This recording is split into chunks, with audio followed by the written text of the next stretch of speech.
Bom dia, sejam todos bem-vindos a mais uma live aqui comigo, Juliana Maia, nutricionista e mãe de uma criança com alergias alimentares, hoje já totalmente curado das alergias. E hoje eu vou falar um pouquinho sobre alguns sintomas que algumas crianças podem começar a sentir e levantar algumas possibilidades do que pode ser. Se o seu filho está com diarreia ou constipação, que é prisão de ventre, a barriguinha dura, distendida, com aquele excesso de produção de gases, que gera desconforto, irritabilidade, o que isso pode querer dizer? Será que o meu filho está passando só por um período de cólicas normais aí do bebê, que geralmente vai até os 3 meses, ainda é imaturidade do intestino? Quando eu vou saber que isso é normal da criança ou quando isso está além do normal?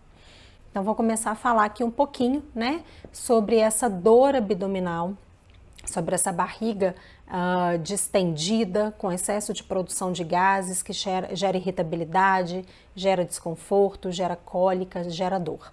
A gente sabe que até os 3 meses as crianças ainda estão terminando o seu amadurecimento, o que a gente chama muito de esterogestação.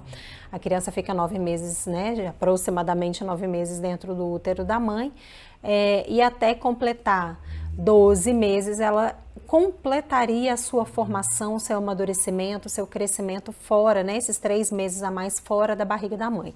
Por que isso acontece, gente? Porque o feto humano, o filhote humano, o filho humano, ele precisaria, na verdade, de 12 meses dentro do útero da mãe, mas só que por conta de uma questão física mesmo, de tamanho, peso, as mulheres não conseguiriam gestar as crianças durante mais 3 meses, Imagina, eu com 9 meses, eu estava no meu limite, ter que suportar ali mais 3 meses naquele tamanho de barriga, sem respirar, com azia, aquele desconforto tremendo, era realmente demais. E a gente percebe, por exemplo, a diferença entre o filhote do ser humano e o filhote dos outros mamíferos, dos outros animais. A maioria dos outros animais, com pouquíssimo tempo, o filhote já está bem desenvolvido, ele já começa a se comunicar, ele já começa a caminhar ou a voar, enfim. Ele se desenvolve muito mais rápido, do que uma criança. Uma criança ela ainda fica extremamente dependente da mãe ou dos pais por muitos e muitos anos, inclusive, Alguns até 18 anos aí. Brincadeiras à parte, gente, mas é verdade, O filhote do ser humano, ele realmente não nasce pronto para sobreviver, para conseguir crescer, em pouco tempo já estar liberto aí de tudo que a mãe proporciona para ele, alimentação, carinho, cuidado, calor, abrigo, proteção. O filhote do ser humano não é assim. E aí com isso, com toda essa maturidade que os nossos filhos nascem, todos os sistemas e os órgãos também ainda estão em desenvolvimento. E o trato gastrointestinal, que vai da boca até o ânus, ele também não nasce completamente desenvolvido, completamente maduro. E é normal, e a criança pode realmente não ter nada a mais, ele apresentar esse leve desconforto, essa cólica, a dor na medida que o alimento chega, o leite materno ou a fórmula chega ali no organismo dele, naqueles primeiros 3, no máximo ali até 4 meses, gerando aquela dor, aquele desconforto. Às vezes pode ter um pouquinho de distensão abdominal, mas desde que isso, gente, fique dentro de uma normalidade. O que a gente espera ali de uma criança até 3 meses com esse desconforto de choro, cólica, consistência das fezes? Vou falar sobre tudo isso, sobre diarreia, sobre constipação e sobre as cólicas até 3 meses, o que a gente consideraria normal. Então, uma cólica normal, a criança choraria, teria desconforto, em torno aí, vamos somar no dia, umas 2, 3 horas no máximo de choro, desconforto. Com algumas posições você consegue acalentar um pouco mais a criança, banhos mornos, compressas morninhas na barriga, porque vai dilatar também os vasos ali, a circulação tende a diminuir um pouco a dor. Então, isso estaria dentro do normal. Fezes, né? O que estaria dentro do normal aí para um bebê muito novinho, que está em aleitamento materno exclusivo, aí a gente já pode estender até os 6 meses, né? Em aleitamento materno exclusivo ou em uso de fórmula. Em aleitamento materno exclusivo, é normal, por incrível que pareça, por mais que pareça fora do normal, é fora do normal para um adulto, mas não é fora do normal para um bebê que está em aleitamento materno exclusivo.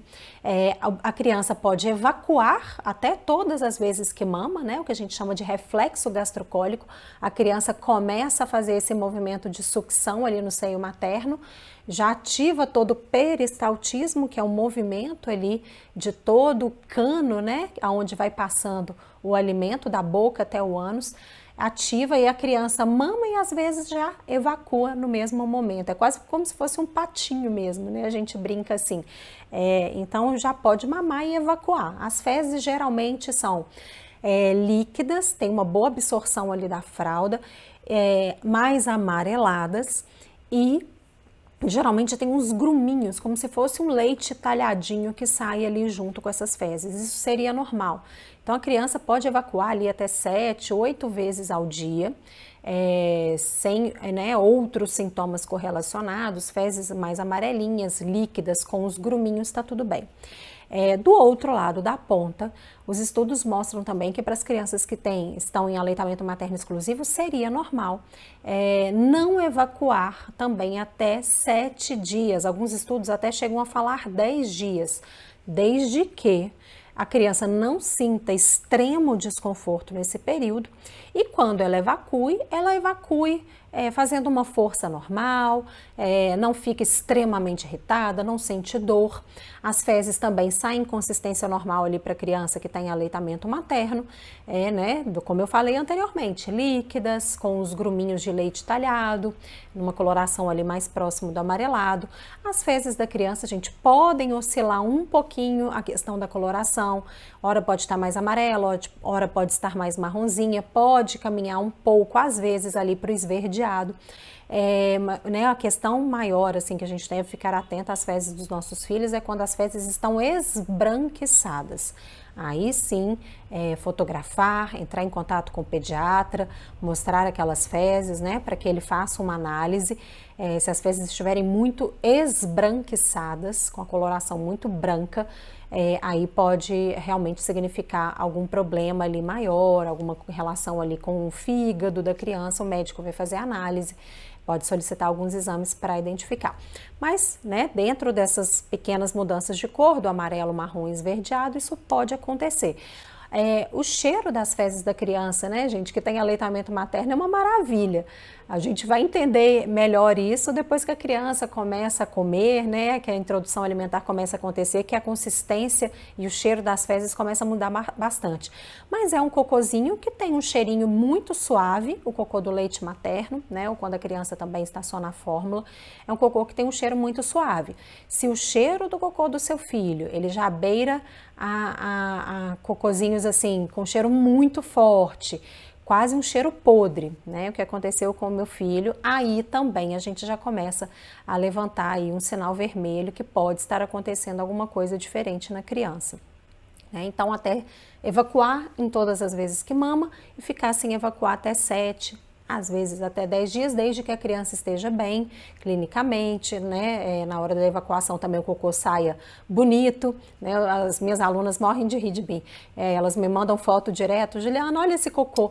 Falei, gente, que cocôzinho lindo, tá tudo bem, tá tudo lindo. Ela, é só você mesmo para achar cocô lindo. Tem cocô que é lindo, tem cocô que já nos acende ali alguma, pulga atrás da orelha, ou alguns até já acendem um sinal vermelho mesmo. Então, tá líquido, tá amarelinho, com gruminhos, oscilando às vezes um pouquinho de cor, o cheiro tá normal, é aquele leite talhadinho, tá tudo bem, tá? Com a criança, as fezes com a fórmula, a criança, ela tende a evacuar um pouco menos e as fezes tendem a ser um pouquinho mais consistentes do que as fezes com o aleitamento materno. Porque o leite materno, a gente sabe, né, gente, é totalmente biocompatível. A criança absorve muito bem aquele leite, né, as proteínas que estão ali são totalmente bem digeridas pela criança. E as proteínas da fórmula já podem não ser tão bem digeridas assim pela criança. A grande maioria das fórmulas infantis tem uma base de leite de vaca. Então as proteínas são diferentes, o peso molecular é um pouco diferente, né? A fórmula infantil, que é aquele pó, né? Não é o leite em pó, é uma fórmula infantil.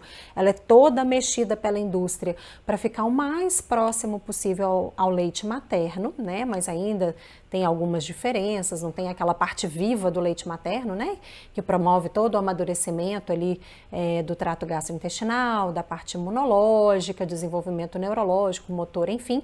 Mas em termos nutricionais fica o mais próximo possível do leite materno, mas não chega a ser o leite materno. Então essas fezes também mudam um pouquinho mais. O mais normal, vamos dizer assim, da criança que está em uso de fórmula seria evacuar aí pelo menos uma vez ao dia, e as fezes um pouquinho mais pastosas, não tão líquidas. Isso seria o normal. E a criança poderia até ficar ali uns 2 a 3 dias sem evacuar, desde que ela não sinta um extremo desconforto e na hora da evacuação essas fezes saiam com tranquilidade, a criança não sofra para evacuar e a consistência esteja normal também.